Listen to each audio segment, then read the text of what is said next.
Hello friends, नमस्कार, जय हिंद, वंदे मातरम। मैं Sonam, online success in education में आपका स्वागत है। हम आपसे आज बात करने वाले हैं चार्ट डेवलपमेंट के इम्पॉर्टेंट क्वेश्चन। फ्रेंड्स, आपका फर्स्ट क्वेश्चन है, समय सारणी में गणित विज्ञान या कठिन विषय के कालांश पहले क्यों रखे जाते हैं? ए, मनोविज्ञान के आधार पर, बी, समाजशास्त्र के आधार पर, सी, रुचि के आधार पर, डी, अभिरुचि के आधार पर। आपका राइट आंसर है ए, मनोविज्ञान के आधार पर। दूसरा क्वेश्चन, सफल एवं प्रभावशाली शिक्षण अधिगम प्रक्रिया के लिए आवश्यक है? ए, शिक्षण अधिगम सामग्री का प्रयोग, बी, शिक्षा मनोविज्ञान के सिद्धांतों का उपयोग, सी, श्यामपट्ट का उपयोग, डी, ए एवं बी दोनों।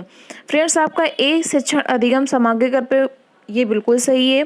बी, शिक्षा मनोविज्ञान के सिद्धांतों का उपयोग, ये भी आपका बिल्कुल सही है।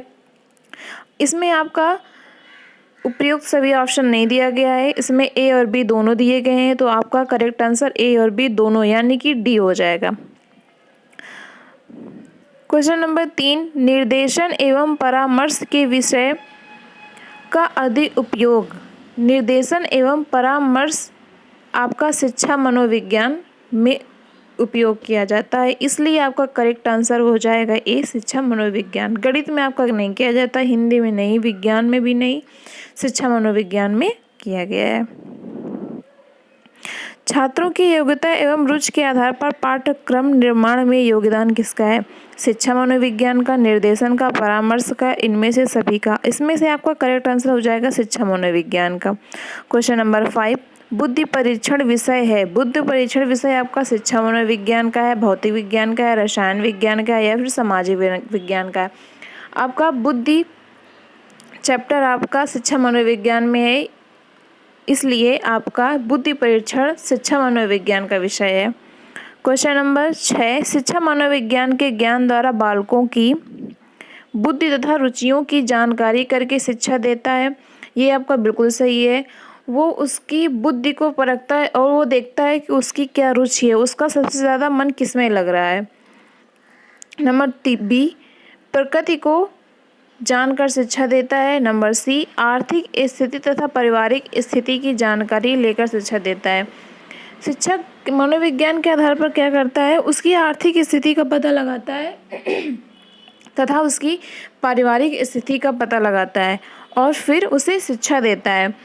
इसमें से आपके ए, बी, सी तीनों सही हैं, क्योंकि इसमें बालक को केंद्र मान कर के ही आपको करेक्ट आंसर देना होता है, इसलिए आपका इसका करेक्ट आंसर हो जाएगा डी, उपर्युक्त सभी। क्वेश्चन नंबर 7, मनोविज्ञान का शिक्षा के क्षेत्र में योगदान है। शिक्षा बाल केंद्रित है, बिल्कुल सही। शिक्षा निकट संपर्क स्थापित करने का प्रयास करता है, ये भी बिल्कुल सही है। शिक्षक और बालक के बीच में निकटता का संपर्क स्थापित करता है। सी, शिक्षक को छात्रों की आवश्यकता का ज्ञान हो सकता है। इसमें से आपके तीनों सही है, इसका करेक्ट आंसर हो जाएगा डी, उपर्युक्त सभी। क्वेश्चन नंबर 8, शिक्षा मनोविज्ञान एक विज्ञान है। शिक्षा मनोविज्ञान शैक्षिक सिद्धांतों का विज्ञान है, इसलिए आपका करेक्ट आंसर हो जाएगा सी। क्वेश्चन नंबर 9, शिक्षा मनोविज्ञान की उत्पत्ति कब हुई थी? शिक्षा मनोविज्ञान की उत्पत्ति आपकी 1900 में हुई थी, वर्ष 1900 में। आपका इसमें करेक्ट आंसर हो जाएगा सी।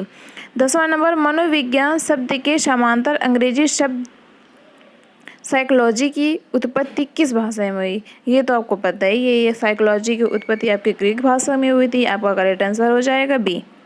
क्वेश्चन नंबर 11, शिक्षा मनोविज्ञान का संबंध है। शिक्षा मनोविज्ञान का संबंध मात्र शिक्षा से, मात्र दर्शन से, मात्र मनोविज्ञान से। शिक्षा मनोविज्ञान का संबंध शिक्षा, दर्शन, मनोविज्ञान सभी विषयों से है। शिक्षा का शाब्दिक अर्थ है पालन पोषण करना, सामने लाना, नेतृत्व देना, इनमें से भी। शिक्षा का शाब्दिक अर्थ पालन पोषण भी करना है।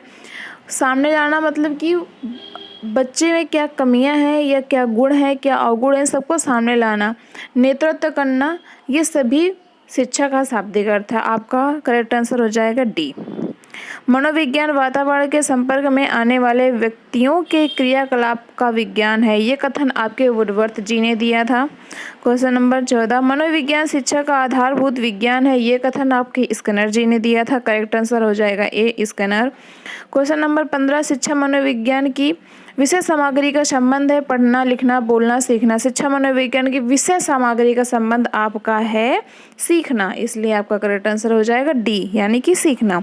क्वेश्चन नंबर 16, शिक्षा मनोविज्ञान में जिन बालकों के व्यवहार का अध्ययन किया जाता है वो बच्चे मंदबुद्धि के, पिछड़े हुए, समस्यात्मक या फिर इनमें सभी होते हैं।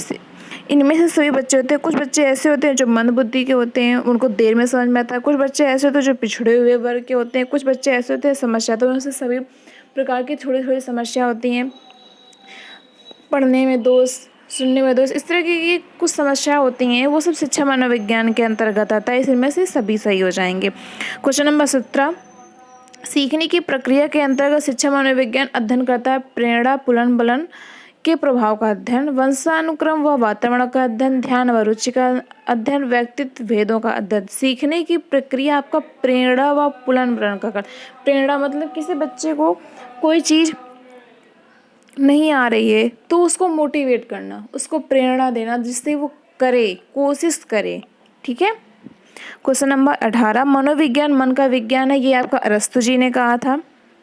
देखिए ये आपके बहुत ही इंपॉर्टेंट क्वेश्चन है, इसलिए आपको इसकी बिल्कुल भी नहीं करना, और बहुत ही कम समय में आपके 20 क्वेश्चन कराए गए हैं। ये बहुत ही इम्पॉर्टेंट क्वेश्चन हैं जो पेपरों में आए हैं, जो पेपरों में लगातार आए हैं, उन सब की समरी करके एक ये क्वेश्चंस हैं। ठीक है, तो आपको ये बहुत अच्छे से पढ़ना है, आपको इसकी बिल्कुल भी नहीं करना। क्वेश्चन नंबर 19, शिक्षा मनोविज्ञान अध्यापकों की तैयारी की आधारशिला है, ये कथन आपकी स्किनर जी का है। Very important question. Question number 20, आंकड़ों का व्यवस्थापन करने हेतु संकलित आंकड़ों के संबंध में निम्नलिखित में कार्य करता है, वर्गीकरण, सारणीयन, आलेखी निरूपण, सभी ये सब आपके कार्य करते हैं। Thanks friends. अगर आपको आज का टॉपिक पसंद आया हो तो कमेंट करना ना भूलें, वीडियो को लाइक, सब्सक्राइब एंड शेयर करें। जल्द ही मिलेंगे नई वीडियो के साथ में। धन्यवाद।